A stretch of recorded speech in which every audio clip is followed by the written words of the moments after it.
जो उन्होंने मुझसे काउंसलिंग कराने के लिए किया है, तो उन्होंने मुझे क्या लिखा है अगर आप पढ़ेंगे तो आपको पता चल जाएगा कि इनका प्रॉब्लम कितना हद तक सॉल्व हो चुका है, थुजा से हमारा ट्रीटमेंट से सॉल्व हो चुका है। नमस्कार दोस्तों, आज इस वीडियो में मैं आप लोगों से एक यौन समस्या की केस शेयर करने वाला हूं, जो कि लगभग 4 महीने के अंदर ये केस ऑलमोस्ट मेरा ट्रीटमेंट से सही हो चुका है। दोस्तों, ये केस है एक प्ले बॉय की। प्ले बॉय का अर्थ क्या होता है मेरे ख्याल से आप लोग जानते ही होंगे, मैं ज़्यादा डीप में नहीं जाऊंगा उसका। इस पेशेंट का एज है 28 ईयर्स और इनको इरेक्टाइल डिस्फंक्शन की प्रॉब्लम, टाइमिंग की प्रॉब्लम, लो लिबिडो की प्रॉब्लम शुरू हुई थी। ये 2021 का मिडिल से इनको ये तमाम प्रॉब्लम स्टार्ट हुआ था और इसके लिए इन्होंने हजारों जगह से ट्रीटमेंट भी कराए हैं। बहुत सारे एलोपैथिक ट्रीटमेंट कराए हैं, बहुत सारी रिपोर्ट्स किए हैं और बहुत सारे होम्योपैथिक ट्रीटमेंट भी कराए हैं। मेरे पास ये पेशेंट आने से पहले कम से कम 6 से 7 जगह अलग अलग जगह से होम्योपैथिक ट्रीटमेंट भी कराए हैं। उसमें से कम 3-4 बड़ी बड़ी यूट्यूब के डॉक्टर्स हैं। मैं किसी का यहाँ पे नाम नहीं लेना चाहूँगा क्योंकि सबकी अलग अलग एक अपनी रेपुटेशन होती है, अलग अलग अपनी एक नेम एंड फेम होती है, तो उस पर मैं किसी का इन्वेट नहीं करना चाहूँगा। लेकिन मैं यहाँ पर एक बात जरूर करना चाहूँगा कि एक सिंपल केस को, जो कि अगर अच्छी तरह से अगर केस टेकिंग किया जाता तो ये केस को सॉल्व करना कोई बड़ा बात नहीं है। मेरे पास ये पेशेंट 2 ही महीने में फिट हो चुका था। आज तो 4 महीना हो चुका है इनका ट्रीटमेंट हमारे पास चलते हुए, तब मैं केस बता रहा हूँ। लेकिन ये पेशेंट मेरे पास जब 2 ही महीना इनका हुआ था ट्रीटमेंट को चलते हुए, तभी ये पूरी तरह फिट हो गए थे। मेरा उन लोगों से ये सवाल है कि अगर इस केस को मैं 2 महीने में सॉल्व कर सकता हूँ तो आप लोग इस केस को साल भर इसको ट्रीटमेंट किए, 2 साल कम से कम इसका इलाज किए, तो 2 साल में किसी एक भी होम्योपैथिक डॉक्टर ने इसको सॉल्व क्यों नहीं कर पाया? और ऐसा भी नहीं कि इस केस को सॉल्व करने के लिए मैंने कुछ चमत्कार कर दिया है या कुछ मैंने बहुत बड़ी कुछ अलग से कुछ कर दिया है, ऐसा कुछ नहीं। मैं भी आप लोगों की तरह एक होम्योपैथिक डॉक्टर ही हूँ, तो अगर मैं इस केस को 2 महीने में सॉल्व कर सकता हूँ तो आप लोग क्यों नहीं कर पाए? मेरा ये सवाल है आप लोगों से। तो आप लोगों से कहाँ पे चूक हुई है? क्यों इस पेशेंट का प्रॉब्लम आप लोग सॉल्व नहीं कर पाए? आज इस वीडियो में ये बताने वाला हूँ आप लोगों से। दोस्तों, आज इस वीडियो में थोड़ा हम लोग टेक्निकल टॉपिक पे बात करने वाले हैं, तो अगर आपको होम्योपैथी में कोई रुचि नहीं है तो आप लोग इस वीडियो को यहीं पे स्किप कर सकते हैं या यहीं पे स्टॉप कर सकते हैं, या सिर्फ पेशेंट का फीडबैक देखकर, जो कि मैं अंत में बताया हूं, उसको देख के आप लोग वीडियो को स्टॉप कर सकते हैं। या होम्योपैथी में अगर आपको रुचि है या होम्योपैथी अगर आप लवर है तो आप इस वीडियो को देख सकते हैं। दोस्तों, ये पेशेंट आज से 4 महीना पहले हमसे ऑनलाइन कंसल्ट किए थे। इनका जो प्रॉब्लम था वो ये है कि इनको इरेक्टाइल डिस्फंक्शन की प्रॉब्लम है, टाइमिंग बिल्कुल खराब हो चुकी है, लिबिडो बिल्कुल इनका 0 हो चुका है। लेकिन ये जो प्रॉब्लम है इनको पहले नहीं थी। ये प्रॉब्लम अचानक इनका अंदर डेवलप हुआ कोविड का वैक्सीन कराने के बाद, कोविड वैक्सीनेशन के बाद ये प्रॉब्लम स्टार्ट हुआ, ऐसा इनका कहना है। उससे पहले ये पेशेंट बिल्कुल सही था, उसमें कोई प्रॉब्लम नहीं थी, वो अपना काम बिल्कुल सही तरीके से कर रहा था। तो ये जो भी तमाम समस्या उत्पन्न हुई है, उनका ऐसा मानना है कि ये वैक्सीनेशन के बाद से ही शुरू हुआ है।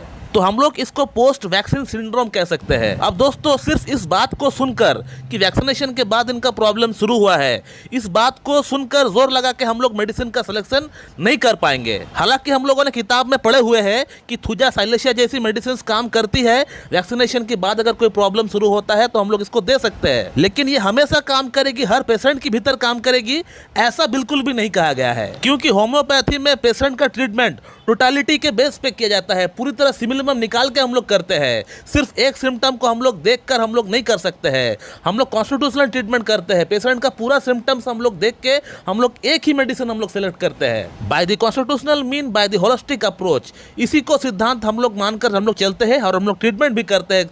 सभी पेशेंट का इसी सिद्धांत के आधार पर हम लोग ट्रीटमेंट करते हैं। तो इनका हमारा तरफ से केस टेकिंग किया गया और केस टेकिंग में हमने ये देखा कि he is a chilly patient. इनको ठंड से परेशानी बढ़ जाती है, ठंड के महीनों में इनकी परेशानी बढ़ जाती है। और सेकंड सिम्टम जो हमने लिया वो ये है कि इल इफेक्ट्स ऑफ वैक्सीनेशन।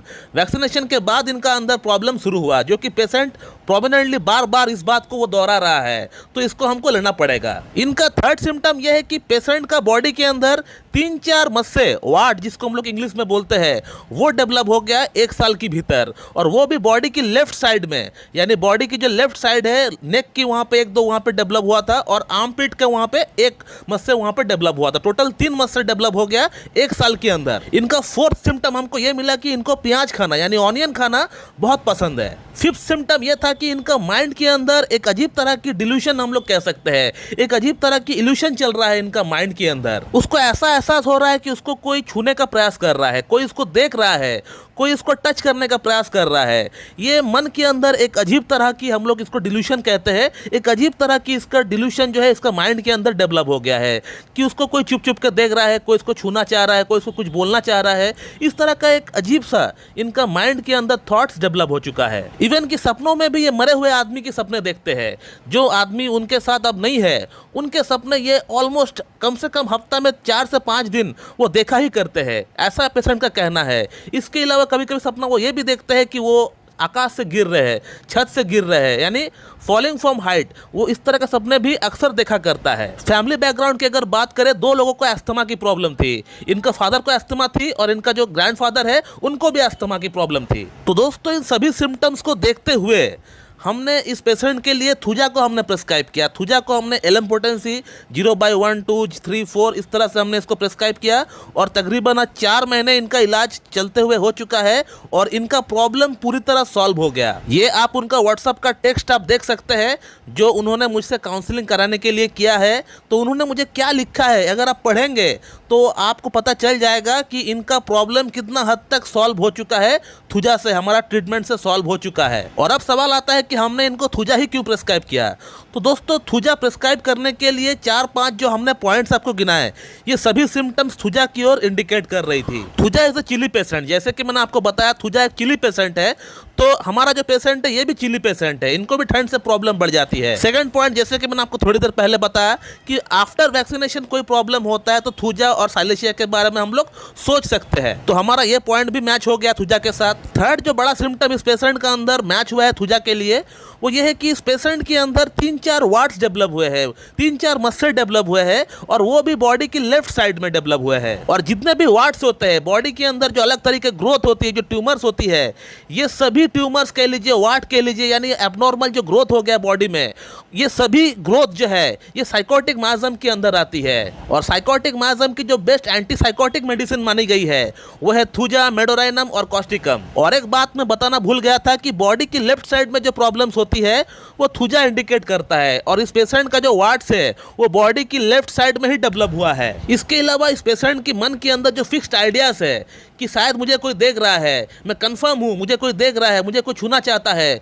इस तरह का जो मानसिक जो स्थिति, इस तरह का जो मानसिक जो इल्यूशन हम लोग कह रहे हैं, ये मानसिक इल्यूशन को कवर भी थुजा करता है। थुजा जो रेमेडी है, इसको अगर आप पढ़ेंगे तो आप देख पाएंगे इस तरह का जो मेंटल स्थिति होती है ये भी थुजा के अंदर इंडिकेटेड है। और आज तकरीबन 4 महीने बाद इस पेशेंट का हम लोग ट्रीटमेंट को क्लोज कर रहे हैं यहीं पे, क्योंकि इनको और मेडिसिन की दरकार नहीं है। 4 महीने क्या, 2 ही महीने में इनको अच्छा खासा इंप्रूवमेंट हो गया था। फिर भी हमने पेशेंट को कहा कि एक बार मेडिसिन आप और लीजिए, 2 महीना और कंप्लीट हो जाएगा तो आपका केस पूरी तरह सॉल्व हो जाएगा। तो दोस्तों, इस पेशेंट को सही करने के लिए हमने ऐसा कुछ बहुत बड़ा तीर नहीं मार दिया। जो हमें बताया गया है आप लोगों को नहीं बताया गया है, ऐसा कुछ नहीं है। जो हम पढ़े वही आप भी पढ़े हैं, लेकिन आप जो पढ़े हैं वो आप अपना डेली की प्रैक्टिस के लाइफ में आप उसको इंप्लीमेंट नहीं करते हैं, इसीलिए पेशेंट आपका क्योर नहीं हो पा रहा है। आपके पास कोई पेशेंट अगर यौन समस्या लेकर आता है तो आप वही एग्नेस कैस्ट्रिस देते हैं, सिलेनियम देते हैं, स्टेबिसिग्रिया देते हैं, बिना सोचे समझे कोई डमिया प्लांट दे देता है, कोई डामियाना दे देता है। बस आपका दिमाग यहीं पे सीमित है, इससे आप आगे बढ़ ही नहीं पाए। जबकि होम्योपैथी में क्लियरली बताया गया है कि पेशेंट का आप सिमिलिमम निकालिए, पेशेंट का सिम्टम्स, ओवरऑल सिम्टम्स क्या है उसे आप देखिए, उसे देखने के बाद आप कॉन्स्टिट्यूशनली आप ठीक करने का पेशेंट को प्रयास करिए by the holistic approach. We all must focus on curing the patient, not the disease. हमें डिजीज पे ज़्यादा फोकस नहीं करना चाहिए। पेशेंट कोई भी प्रॉब्लम क्यों ना लेकर आपके पास आए, उसको ज़्यादा आप उस अहमियत ना दें, उसको आप अहमियत दें, लेकिन 25% ही उसके बारे में सोचिए, ज़्यादा उसके बारे में सोचने की दरकार नहीं है। आपको जो सोचना है वो ये है कि पेशेंट का मेंटल सिम्टम्स क्या है, पेशेंट का प्रॉब्लम को कॉजेशन क्या है, शुरू होने का पीछे क्या कारण हो सकता है, उसको आप देखिए, कॉजेशन देखिए। आप PQRS कोई पेशेंट का अंदर है, पिकुलर कोई रेयर सिम्टम कुछ है, उसको आप देखिए। पेशेंट का अंदर कोई कॉन्कॉर्डिनेंस है, उसको आप देखने का प्रयास करिए। पेशेंट का माइंड सिम्टम्स क्या बोल रहा है, पेशेंट का जनरलिटीज क्या बोल रहा है, इसको आप ध्यान दीजिए। इन चीज़ों को आप ध्यान देंगे तो ही आप सक्सेस हो पाएंगे। और आप डिजीज को लेकर अगर पड़े रहेंगे, सिर्फ डिजीज को बेस पे आप मेडिसिन देंगे तो आप कभी भी सक्सेसफुल नहीं हो पाएंगे। इसी तरह का रिजल्ट जो है आपके सामने आता रहेगा। दोस्तों, मैं इस वीडियो को ही एंड करना चाहूंगा। So thank you very much and have a good day.